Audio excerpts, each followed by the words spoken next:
By feeding a complicated computer program millions of images and sound bites, it can learn to do this. President Trump is a total and complete dip. Now, you see, I would never say these things, at least not in a public address, but someone else would. Someone like Jordan Peele. It's called a deepfake. We have the facts. Crafting realistic humanoids in video games or CGI movies used to take years of training, hundreds of people, and millions of dollars. But that's just not the case anymore.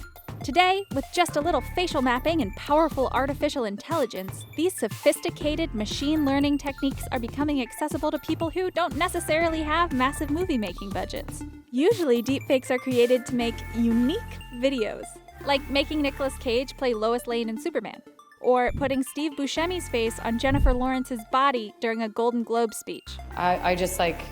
This was very truly surprising for me. But as the technology advances and becomes more believable, worries abound. You can sort of see a trajectory develop where within a year or two, it's going to be really hard for a person to distinguish between a real video and a fake video. And as deepfakes spread across online platforms, many have crept onto the darker parts of the internet. Famous singers and actors have been victims to pornographic deepfakes, and sites like Twitter, Reddit, and Pornhub have banned deepfake videos altogether.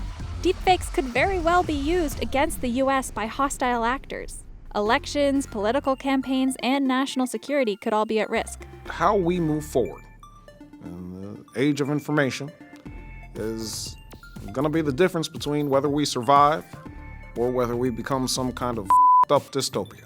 We know there are people out there that are trying to divide society, influence elections, and we know this capacity exists. So it's only logical that at some point someone's going to take the next step and sort of weaponize it. But don't fret. The U.S. Department of Defense is already working on ways to uncover whether a video or photo has been doctored in any way. Moving forward, we need to be more vigilant with what we trust from the internet. It's a time when we need to rely on trusted news sources. Like USA Today, for a start.